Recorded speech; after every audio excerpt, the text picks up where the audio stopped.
What is your real identity? Going beyond all outer identity to universal awareness. By David Frawley. The pursuit of identity. Identity and belonging have always been an important part of human life, but are becoming more significant today. We live in an era dominated by the pursuit of identity through the new information technology on various levels. We can easily observe this in the power of famous people, brand names, logos and labels. On top of this is a greater emphasis on collective forms of identification through gender, ethnicity, vocation, religion, country or political affiliation. We are compelled to develop a recognized name or unique identity for ourselves so that we can be successful in the marketplace, particularly in the social media where business and friendship depends upon having a known name and face. From our Facebook images, to career resumes, and profiles for seeking new relationships, we're dominated by the pursuit of identity, which requires inventing an identity for ourselves and marketing it as if it were who we really are. Our true nature. But what is our true identity at a deeper existential level? Who are we in our original nature behind and before the outer social images that we are so caught up in? And if that outer image is not who we truly are, can it bring us real happiness, peace and contentment, even if it may provide us money, recognition and power? Having a successful outer identity may not provide inner peace, happiness or even harmony with other people. Have you ever asked yourself who you really are? What is your true self apart from the media, social images, cultural identities, and social activities that dominate our waking hours? We're so engaged in projecting an outer identity, which involves a great deal of effort, design and fabrication, advertising and propaganda, that we've forgotten the ground of our own being. In trying to construct an outer identity, we have lost contact with our true nature within. If we turn our awareness within, we can easily observe that all we call our identity is but an identification or self-image, a projection of who we are onto some external form, quality or action that is actually apart from ourselves. If you ask someone who they are, they will usually reply with their name, job, age, nationality, religion, or similar external factors. However, a name is just a general indicator of a person. That you know a person's name doesn't mean that you truly know them, whether they are happy or sad, content or disturbed. For example, a job is something we do at certain times, not what we are, which is continuous. Knowing a person's occupation is not knowledge of their essence or being, which is better revealed by who we are when we are alone and apart from social activity. Most of what we call our identity is transient, superficial and general, not unique. We often change our outer identity. Sometimes we go in for an image remake in order to become more successful. You can change your name, your job, your relationships, your religion, your country of residence and so on, but you do not lose your core identity in the process. Your physical identity. If we look at all our forms of self-image or self-identity, we see that they mainly reflect an identification with our physical body.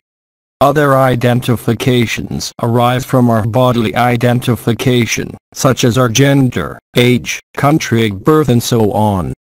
Yet if we really look at our physical identity, we can easily see that our physical body is constantly changing and that we all die in the end.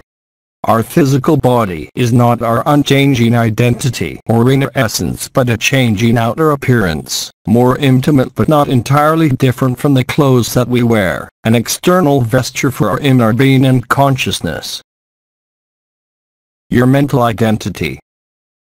We have a deeper level of identity through our minds.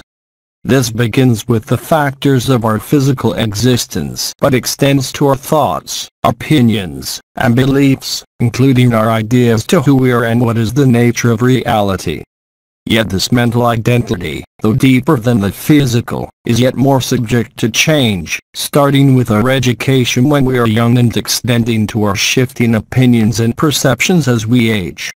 The volatile nature of the mind makes our mental identity problematical. Your unique essence. What then is your unique identity that makes you exactly who you are? What makes us unique is ultimately your deepest level of consciousness, feeling and knowing. This is the essence of our being that we came with into this physical world of birth, which will leave at death, and which remains with us during our daily periods of dream and deep sleep when we temporarily forget our waking reality. That essence of consciousness is ultimately beyond body and mind, which means also beyond name, form and action, birth and death. All that you're aware of is but an image in your own awareness. Your core awareness itself has no objective identity that can be observed externally. It is the unknown knower, the nameless and formless witness that observes your thoughts, emotions, sensations and ego, but cannot be limited to them. Great Yajas and seers have taught this since the time of the ancient Upanishads. Whatever particular thing or quality you observe is not you or the essence of your consciousness. You are not limited to it. It is a temporary outer appearance or adaptation that must eventually pass away. This means that all our outer identities are but fictions and fabrications designed to address shifting social and personal needs. All our outer identities are false. They are not who we truly are in our inmost hearts. Outer identities easily become problematical, competing or conflicting with one another for power and prestige. Taking our outer identity through body and mind to be real leads us into illusion and sorrow. Any outer identity is but a limitation and a veil on our inner nature. Giving up any outer identities as final, we can easily discover our oneness with all. The universal self, your true identity with all. Yet that universal identity can localize itself. We can discern universal energies in the particular aspects of nature around us from earth to sky. Each moment of time is a manifestation of eternality. Each location in space is a doorway to infinity. Your outer identity through body and mind can continue relative to the karma of your physical existence, but it is not ultimately real and it is not the real you. You are the pure consciousness, light and energy of awareness behind and beyond body and mind.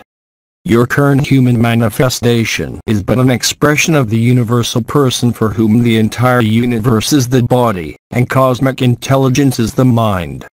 Proclaim your inner essence through Vedic wisdom and Vedantic meditation, and you will gain much more than any outer identity can ever provide and promise.